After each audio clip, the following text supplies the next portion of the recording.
li ma leen di wax tout le temps fii dañu nangu ñu foye suñu xel ñu dugg ci ba tëju ci biir on prend des épouvantails pour des lions li ñuy wax ndiiraan ak askan gu benn moo tax yéen opposition bi sax indi leen ci benn terminologie bi nga xam ne daf leen di won leur point faible. kon popularité bi yépp ay naxaate la. ndiiraan la du naxaate ndiiraan la. c'est des formes de stratégie populiste, nationaliste, fasciste. On fait la foule, on impressionne avec et on impose notre volonté. On les impose à qui? À ceux qui craignent les troubles, à ceux que les troubles dérangent. Et celui qui tient le pouvoir, trouble da koy déranger tout le temps. C'est une manière de lui mettre la pression dessus que de créer des troubles. Et comment on le fait? On crée le désordre par tous les moyens. Le désordre n'est pas l'électorat. La foule n'est pas l'électorat. Ndiiraan du askan. D'accord. Et c'est ça qui est arrivé au Sénégal. Okay. Et on dit que Bassirou Diomaye Faye, à l'heure d'aujourd'hui, vous regardez on parle maintenant de la grande majorité présidentielle à l'Assemblée. Il y a 2 ans, de quoi on parlait? Cohabitation. Hein? On parlait de cohabitation. On parlait de cohabitation. Pourquoi maintenant on parle de grande majorité? Parce que Wallu a rejoint Benno? Non. C'est parce qu'il n'y a jamais eu de majorité, sinon quelque chose d'artificiel que le contexte politique avait favorisé. ay nit bëgg ci profiter nag ni ñoo fi gën a fort ñëpp jàpp ci. Et pour arranger ça, on a dit que tout le résultat de l'opposition est le fait de Ousmane Sonko. moo tax ñii nekk député moo tax ñii nekk maire, ça c'est artificiel de la manipulation. Ousmane Sonko n'avait que 15% en 2019. mais 2019 ak 2023 commissaire électoral bëri na de. j'arrive diggante 2019 ak léegi il n'a créé que des troubles, les gens sont morts. C'est ça qui a fait qu'aujourd'hui les Sénégalais ne l'ont pas trouvé en prison pour l'en sortir. Il faut raisonner. mais ñeneen jàppee nañ ko victime tamit. jàppee nañ ko victime de du quoi? pouvoir. Non, c'est lui le plus fort. C'est ce que vous dites vous. Le peuple est avec lui. Et c'est ce qu'il disait, personne n'ose me toucher. Aujourd'hui, pourquoi on le victimise alors que c'est lui le plus fort? C'est lui qui a l'électorat le plus fort. Askan wi moom la ñu àndal. Mais aujourd'hui askan wi ànd la ñoom parce que. est-ce que pour démontrer tout ça waruñu woon dem élection après ñu xool ku nekk luy. Non, il n'y a pas besoin de démontrer. Un État, ça se gère. On n'est pas dans des démonstrations fii du cirque. On n'est pas dans des démonstrations, on est dans une situation d'état qui se gère. réew dañ koy yore bi nag tey man dama d'accordul ci ni ñu ko yore parce que dafa yolom. Oui. kon waroon na gën a teeng nii. waroon na gën a teeng li ngay wax laa lay rejoindre ni c'est une victime. réew mi dafa toll fi nga xam ne li tax ñu fi wax ay forces occultes ak ay kii moo gën a kii moo gën a kële dafa feeñ ni véritablement. Je crois qu'on a hérité de traditions qu'on veut maintenir. Ces champions de démocratie que nous tentons de rejoindre là et qu'on sort, c'est pas notre place. Nous avons besoin de tenir notre pays là. C'est là où seulement je ne suis pas d'accord avec le président Macky Sall. Je le dis et je l'affirme. Quand il y a des gens qui se comportent pas comme il faut pour accéder au pouvoir, il faut les arrêter. C'est là, ce problème-là comme ça, le plus minable des dictateurs du monde l'aurait réglé. kon de yow d'accord ci libération bi ñuy wax ak loi d'amnistie bi ñu naan léegi tey ñu yegg ci ak Ousmane Sonko. Je l'ai dit, si on arrive à une loi d'amnistie, je m'oppose de manière véhémente, tout en continuant à être un partenaire acharné du président Macky Sall. Il aura posé un acte par rapport auquel j'ai le devoir de dire mon point de vue. Et ce point de vue ne peut pas être mi-figue, mi-raisin. Il est que on ne discute pas avec quelqu'un comme ça. doo jàpp nit ni c'est un terroriste. jàpp nit il a causé la mort de gens. Et effectivement, il y a eu des morts. jàpp nit pour toutes les raisons qui sont évoquées et qui sont contenues dans la loi et qui ressemblent à ses comportements. jàpp nit pour tout ce qu'il a fait Sénégal yi fekke ko fii. est-ce que loolu tam mënuñu ne yow sa perception la et que tey président de la république su demee ba tollu fii mu ñu ne day jéem a wax ak moom daf koy jéem a amnistier jéem ko génnee jéem ko exiler est-ce que c'est pas parce que aussi yooyu am na foo xam ne teg nañ ko fa et que c'est pas quelque chose de solide. man il est libre de le faire kii ni sama perception la loolu laa bëgg loolu la Sénégal di gagner mais man su ma nee oui dama far ak président Macky Sall rek lu mu def sama perception bi du ma ko wax damay d'accord parce que c'est une position de camp. Je ne suis pas astreint à une discipline. Quand moi je dois réagir avec mon intelligence. kon li ngay wax ci Ousmane Sonko waxoo ko parce que da nga farak président Macky Sall. non. d'accord. Ousmane Sonko lui-même le sait. da nga am foo ko teg. soo ko génne woon tey moom. dina la wax ne xam na ni man mii. ni ma def ba ànduma ak moom dugg Pastef. moo tax ma taxaw fii ba léegi. parce que amoon ngeen ay relations yu jiitu. mais Ousmane Sonko amoon na ay relations yu jiitu nit ñi xam ko. lan ngeen sekkoon. mu ñëw sama kër. guddi ak bëccëg. di waxtaan ak man politique. naan ma dinaa changer danga soo duggee Pastef ma changer sama secrétariat national nga dugg fa ma ne ko dugg ma. oui. lu tax nga bañoon. mais parce que c'était pas ma conviction moi je suis pas quelqu'un qu'on recrute. Le président Macky Sall ne m'a pas recruté. Personne n'est venu me faire la cour. Tout le monde est venu me faire la cour pour que ma dugg ci fu nekk. mais man dama xool ni le camp du Sénégal m'intéresse avec ma perception de ce que j'appelle le camp du Sénégal et de ce qui fait que ça m'intéresse. mais tey président Macky Sall nga àndal. bu baax.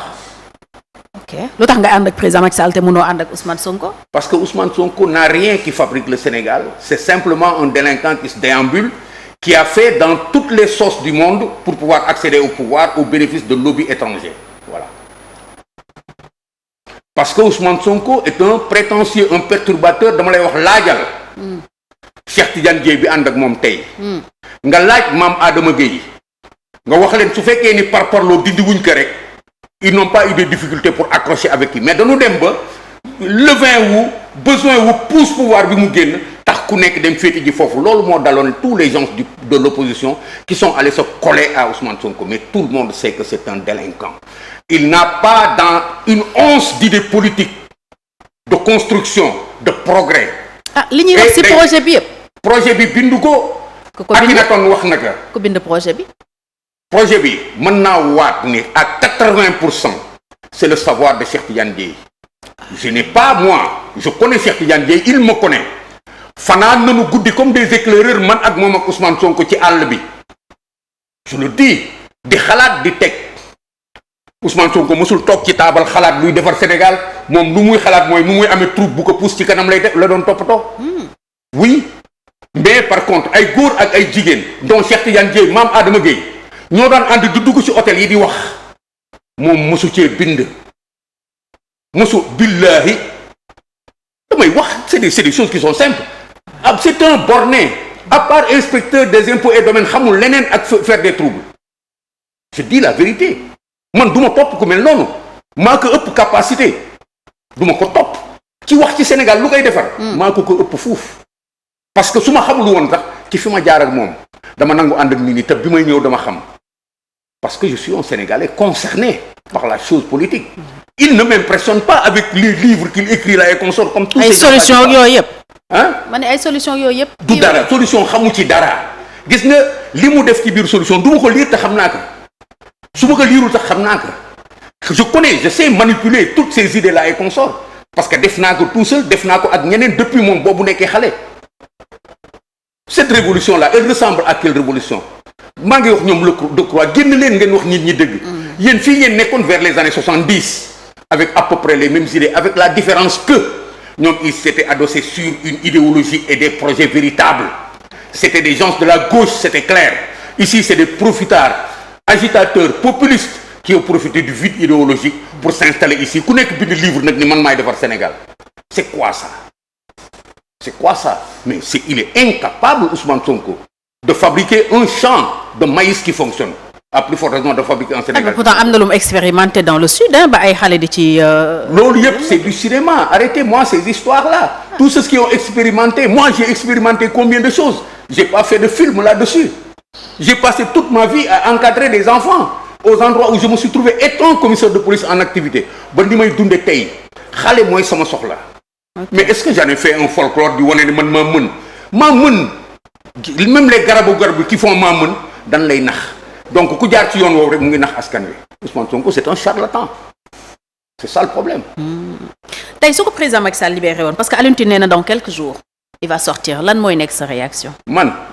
je te dis je vais continuer à me battre parce que j'ai dit que c'est anormal c'est injuste que les Sénégalais soient de cette manière-là trahis je dirais que les Sénégalais soient de cette manière ignorés que des gens se soient battus pendant des années.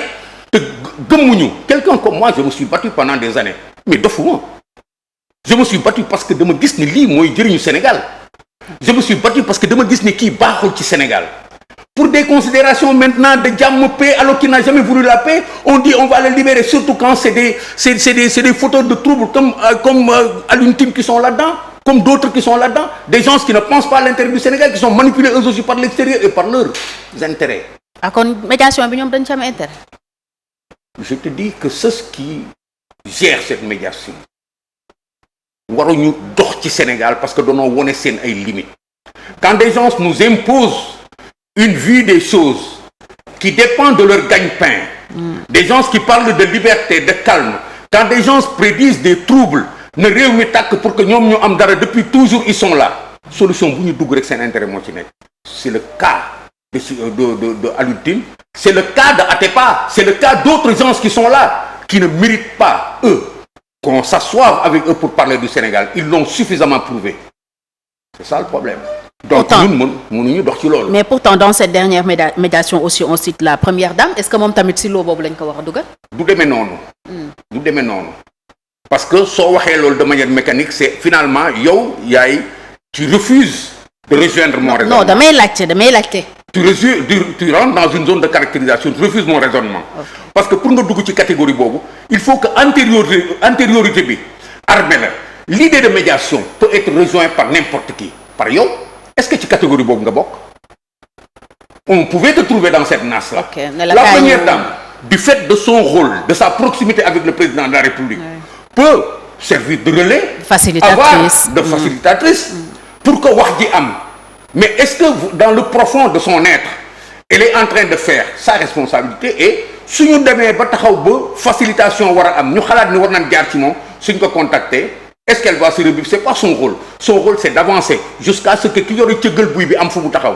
Vous voulez dire que si le président est allé vers ce machin-là, c'est parce que son épouse veut, comment dirais-je encore, que Ousmane Sonko soit dehors. De là à là, on va dans des glissements qui font que rien ne devient sérieux.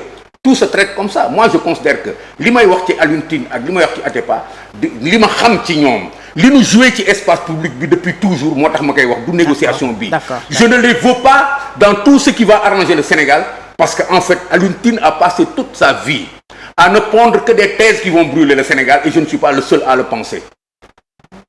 Il a passé toute sa vie à vouloir parce que c'est son fonds de commerce. D'accord. Atepa, il est dans son business. Et alors Atepa a montré ses limites par rapport à l'équilibre qu'il peut y avoir entre ses intérêts lui et les intérêts du Sénégal. Loolu xaw ma ndax mën nañ ko wax ci wolof nit ñi mën ko comprendre mais yow mi dégg tubaab xam nga li ma wax. C'est ça le problème. D'accord. Alors commissaire tey président de la République wax na kàddu yoo xam ne aussi jaaxal nañu bëri tiitaloon sax d'ailleurs ñenn ñi mooy bi mu ne su homme politique yi ñëwul dialoguer d'autres forces pourraient prendre le pouvoir, d'autres forces organisées. D'autres ont vu un appel du pied à un coup d'État. Est-ce que loolu nga dégg yow ci kàddu yi ak est-ce que on peut aller jusqu'à craindre un coup d'État? Il n'y a pas à craindre un coup d'État. Un coup d'État c'est un fait bu am wala bu amul.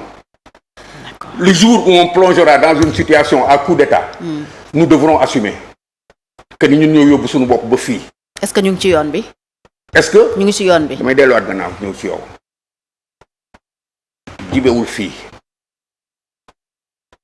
Dans le camp de Ousmane Sonko. dafa am ay alliances négatives qui nous rangent dans le vouloir nous faire ressembler à cette bande de pays dirigés par des militaires. Mali, Burkina. waaw ba ñu ni